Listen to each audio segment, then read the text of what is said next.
अनेक शतकों से परचक्र झेलने वाले भारत के सच्चे स्वतंत्रता की प्रतिष्ठा उस दिन हो गई। स्वतंत्रता थी, प्रतिष्ठित नहीं थी।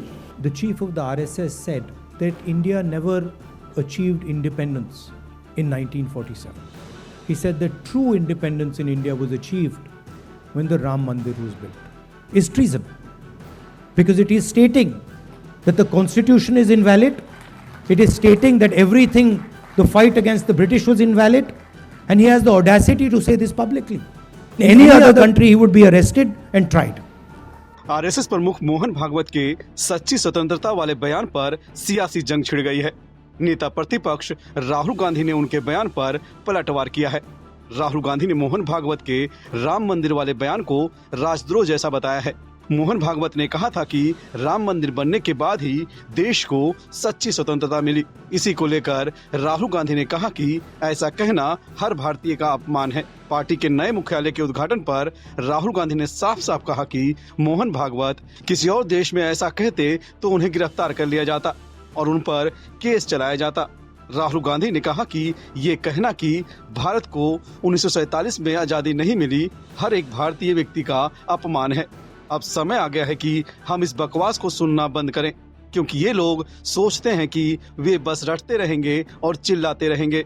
राहुल गांधी की इस बात पर सामने बैठी प्रियंका गांधी और सोनिया गांधी से लेकर सभी ने तालियों से स्वागत किया। राहुल गांधी ने क्या कुछ कहा, सुन लीजिए। We are getting new headquarters at a very particular time. I think it's quite symbolic that yesterday the chief of the RSS said that India never achieved independence in 1947. He said that true independence in India was achieved when the Ram Mandir was built. He says that the constitution was not the symbol of our freedom. Mohan Bhagwat has the audacity to inform the nation every 2 or 3 days what he thinks about the independence movement, what he thinks about the constitution. In fact, what he has said yesterday is treason, because it is stating that the constitution is invalid. It is stating that everything, the fight against the British was invalid, and he has the audacity to say this publicly. In any other country he would be arrested and tried. That is the fact. Right? To say that India did not get independence in 1947 is an insult to every single Indian person. And it's about time we stop listening to this nonsense that these people think they can just keep parroting out and shouting and screaming. चलिए अब आपको मोहन भागवत का वो बयान भी सुनाते हैं जिस पर राहुल गांधी ने जोरदार हमला किया।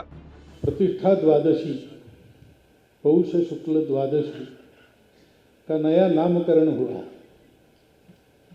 पहले हम कहते थे वैकुंठ एकादशी, वैकुंठ द्वादशी, अब उसको प्रतिष्ठा द्वादशी कहना है, क्योंकि अनेक शतकों से परचक्र झेलने वाले भारत के सच्चे स्वतंत्रता की प्रतिष्ठा उस दिन हो गई। स्वतंत्रता थी, प्रतिष्ठित नहीं थी, क्योंकि भारत स्वतंत्र हुआ 15 अगस्त को, तो राजनीतिक स्वतंत्रता हमको मिल गई।